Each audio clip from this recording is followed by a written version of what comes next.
ನಮಸ್ತೆ, welcome back to my YouTube channel. ಇನ್ನು ನಾಳೆ ಚಂದ್ರಗ್ರಹಣ ಇರೋದ್ರಿಂದ ಅದ್ರ ಬಗ್ಗೆ ಸಂಪೂರ್ಣ ಮಾಹಿತಿನ ತಿಳ್ಕೊಳ್ಳೋಣ ಬನ್ನಿ.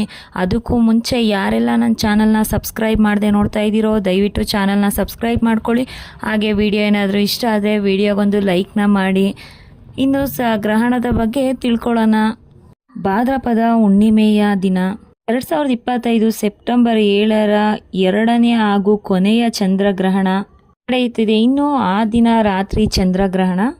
ಇನ್ನು ಗ್ರಹಣದ ಸೂತಕದ ಅವಧಿ ಯಾವಾಗ ಶುರುವಾಗುತ್ತದೆ ಮತ್ತು ಯಾವ ಯಾವ ರಾಶಿಗಳಿಗೆ ಶುಭ ಫಲ ಮತ್ತು ಗರ್ಭಿಣಿಯವರು ಇರುವಂಥವರು ಯಾವ ರೀತಿ ಮುಂಜಾಗ್ರತೆ ಕ್ರಮವನ್ನು ತಗೋಬೇಕು ಅಂತ ಹೇಳಿ ತಿಳ್ಕೊಳ್ಳೋಣ ಬನ್ನಿ.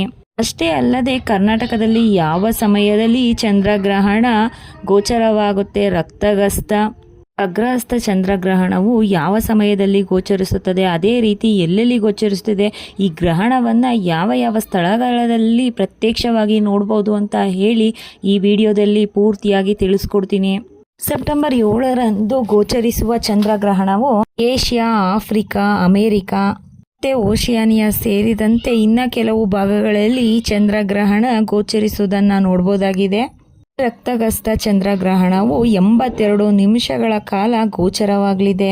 ಇನ್ನು ಈ ಚಂದ್ರಗ್ರಹಣವು ವರ್ಷಗಳಲ್ಲಿ ಅತಿ ಹೆಚ್ಚು ಉದ್ದವಾದ ರಕ್ತಚಂದ್ರ ಗ್ರಹಣವಾಗಿ ಗೋಚರಿಸುತ್ತದೆ. ಇನ್ನು ಚಂದ್ರ ರಕ್ತಗ್ರಸ್ತ ಗ್ರಹಣದಲ್ಲಿ ಹೇಗೆ ರೀತಿ ಕಾಣಿಸ್ಕೋತಾನೆ, ಅಷ್ಟೇ ಅಲ್ಲದೆ ಚಂದ್ರನ ಸುತ್ತ ಭೂಮಿ ಮತ್ತು ಸೂರ್ಯನ ನಡುವೆ ಬಂದು ಸೂರ್ಯನ ರಶ್ಮಿ ಕಿರಣಗಳನ್ನು ಈ ಚಂದ್ರಗ್ರಹಣವು ತಡೆಯುತ್ತದೆ. ಭೂಮಿಯ ನೆರಳು ಸಂಪೂರ್ಣವಾಗಿ ಚಂದ್ರನ ಮೇಲೆ ಬೀಳುವಾಗ ಅದನ್ನು ಚಂದ್ರಗ್ರಹಣವೆಂದು ಕೂಡ ಕರೆಯುತ್ತಾರೆ. ಈ ಸಮಯದಲ್ಲಿ ಭೂಮಿಯ ವಾತಾವರಣದಲ್ಲಿ ಸೂರ್ಯ ರಶ್ಮಿಗಳು ನೀಲಿ ಬಣ್ಣದಲ್ಲಿ ಗೋಚರಣೆಯಾಗುತ್ತವೆ. ಅಷ್ಟೇ ಅಲ್ಲದೆ ಕೆಂಪು ಹಾಗೂ ಕಿತ್ತಳೆ ಬಣ್ಣದ ರಶ್ಮಿಗಳನ್ನು ಚಂದ್ರನ ಮೇಲೆ ಸೂಚಿಸುತ್ತವೆ. ಇದರಿಂದ ಚಂದ್ರನು ತುಂಬಾ ಕೆಂಪು ಬಣ್ಣದಲ್ಲಿ ರಕ್ತಭರಿತವಾಗಿ ಗೋಚರವಾಗುತ್ತಾನೆ. ಇದನ್ನು ನೋಡಿದ ಜನರು ಚಂದ್ರನನ್ನು ರಕ್ತಚಂದ್ರಗ್ರಹಣ ಎಂದು ಕೂಡ ಕರೆಯುತ್ತಾರೆ. ಇನ್ನು ಗ್ರಹಣದ ಹಂತಗಳ ಸಮಯವನ್ನು ನೋಡೋಣ ಬನ್ನಿ. ಪೆನಂಬ್ರಲ್ ಹಂತ ಪ್ರಾರಂಭ ರಾತ್ರಿ 9:12ಕ್ಕೆ. ಇನ್ನು ಭಾಗಶಃ ಗ್ರಹಣದ ಸಮಯ ಬಂದು 10:09 ಅಂತ ಹೇಳಿ ನಿಗದಿಪಡಿಸಲಾಗಿದೆ. ಒಟ್ಟಾಗಿ ಗ್ರಹಣ ಪ್ರಾರಂಭ ಬಂದು ರಾತ್ರಿ 11:01ಕ್ಕೆ. ಇನ್ನು ಗರಿಷ್ಠ ಚಂದ್ರಗ್ರಹಣ ಬಂದು 11:41ಕ್ಕೆ ಶುರುವಾಗಲಿದೆ. ಇನ್ನು ಗ್ರಹಣ ಅಂತ್ಯ ಬೆಳಿಗ್ಗೆ 12:21ಕ್ಕೆ ಮುಕ್ತಾಯವಾಗಲಿದೆ.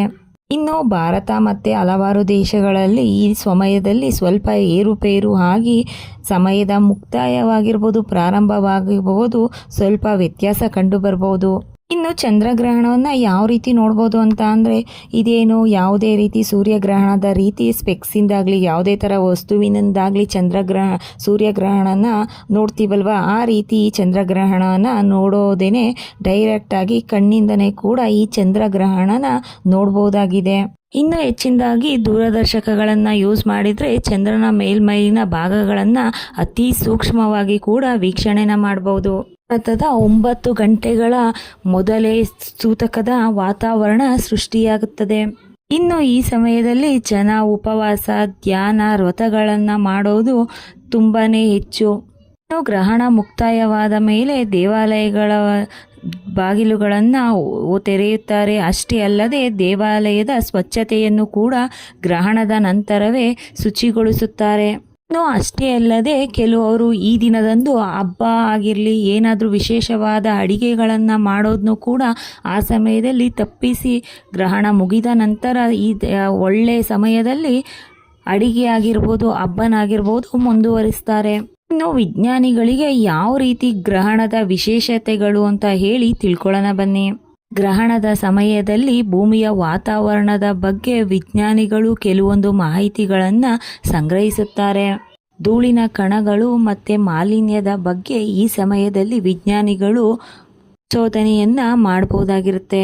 ಹವಾಮಾನ ಬದಲಾವಣೆ, ವಾಯು ಗುಣಮಟ್ಟದ ಸಂಶೋಧನೆಗೆ ಈ ಗ್ರಹಣ ಸಮಯವು ಅತ್ಯಂತ ಸೂಕ್ತದಾಯಕವಾಗಿರುತ್ತೆ. ಇನ್ನು ಛಾಯಾಗ್ರಹಣ ಮಾಡೋರ್ಗಂತೂ ತುಂಬಾ ಅನುಕೂಲ. ಯಾಕೆ ಅಂತ ಅಂದರೆ ಫೋಟೋಗಳನ್ನು ಚಿತ್ರೀಕರಣ ಮಾಡೋದಕ್ಕೆ ತುಂಬಾ ಯೂಸ್ ಆಗುತ್ತೆ. ಯಾವ ರೀತಿ ಅಂತ ಅಂದರೆ ಚಂದನು ತುಂಬ ಕೆಂಪಾಗಿ ರಕ್ತಭರಿತದಿಂದ ಕೂಡಿರ್ತಾನೆ. ಅದನ್ನು ನೋಡೋದಕ್ಕೆ ಒಂದು ಸಂತೋಷ. ಅದರ ಛಾಯಾಚಿತ್ರವನ್ನು ತೆಗೆದು ವಿವಿಧ ಮಾದರಿಯಲ್ಲಿ ಆ ಫೋಟೋಗಳನ್ನು ಟ್ರಾನ್ಸ್ಲೇಟ್ ಮಾಡ್ಕೋತಾರೆ. ಅದರಿಂದ ಛಾಯಾಚಿತ್ರಗಾರರಿಗೆ ಈ ಗ್ರಹಣ ಸಮಯವು ಅತ್ಯಂತ ಸೂಕ್ಷ್ಮವಾಗಿರುತ್ತದೆ. ಸೆಪ್ಟೆಂಬರ್ 7ರಂದು ವಿಶ್ವದ ಎಲ್ಲ ಜನರನ್ನು ಒಟ್ಟಿಗೆ ತಂದು ಚಂದ್ರಗ್ರಹಣನನ್ನು ವೀಕ್ಷಣೆ ಮಾಡುವಂಥ ಚಂದ್ರಗ್ರಹಣ ಇದಾಗಿರುತ್ತೆ.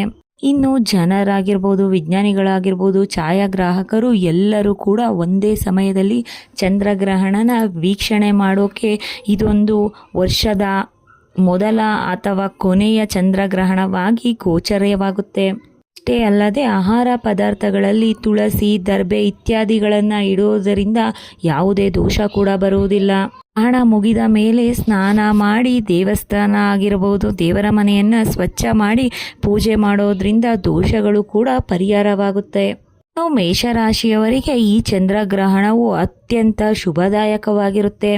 ರಾಶಿಯವರು ವ್ಯಾಪಾರ ವ್ಯವಹಾರ ಮಾಡುವರಂತರಿಗೆ ಯಾವುದೇ ತೊಂದರೆ ತೊಡಕುಗಳಿದ್ದರೂ ಕೂಡ ಈ ಗ್ರಹಣ ಕಳೆದ ನಂತರ ತುಂಬ ಒಳ್ಳೆಯದಾಗಲಿದೆ. ವಾಹನ, ಮನೆ, ಸ್ಥಳ ಖರೀದಿಗೆ ಅತ್ಯಂತ ಶುಭದಾಯಕವಾಗಿ ಮೇಷರಾಶಿಯವರಿಗೆ ಈ ಚಂದ್ರಗ್ರಹಣವು ಗೋಚರಿಸುತ್ತೆ. ಈ ಚಂದ್ರಗ್ರಹಣವು ಮೇಷರಾಶಿಯವರಿಗೆ ತುಂಬ ಅದೃಷ್ಟವನ್ನು ತಂದುಕೊಡುವಂತಹ ರಕ್ತಗಸ್ತವಾದ ಚಂದ್ರಗ್ರಹಣವಾಗಿರುತ್ತದೆ. ಮೇಷರಾಶಿಯವರು ತುಂಬ ಶ್ರೀಮಂತರಾಗುತ್ತಾರೆ. ಅಷ್ಟೇ ಅಲ್ಲದೆ ಅವರು ಅಂದುಕೊಂಡಿರುವಂಥ ಪ್ರತಿಯೊಂದು ಕೆಲಸವೂ ಯಾವುದೇ ವಿಘ್ನವಿಲ್ಲದೆ ನಿರ್ವಿಘ್ನವಾಗಿ ನಡೆಯುತ್ತದೆ. ಇದೇ ರೀತಿ ಹೆಚ್ಚಿನ ಮಾಹಿತಿಗಳಿಗಾಗಿ ನಮ್ಮ ಚಾನಲನ್ನು ಸಪೋರ್ಟ್ ಮಾಡಿ. ಅದೇ ರೀತಿ ಸಬ್ಸ್ಕ್ರೈಬ್ ಮಾಡಿಕೊಂಡು ಪಕ್ಕದಲ್ಲಿರುವಂಥ ಬೆಲ್ ಐಕನ್ನ ಪ್ರೆಸ್ ಮಾಡಿ. Thank you.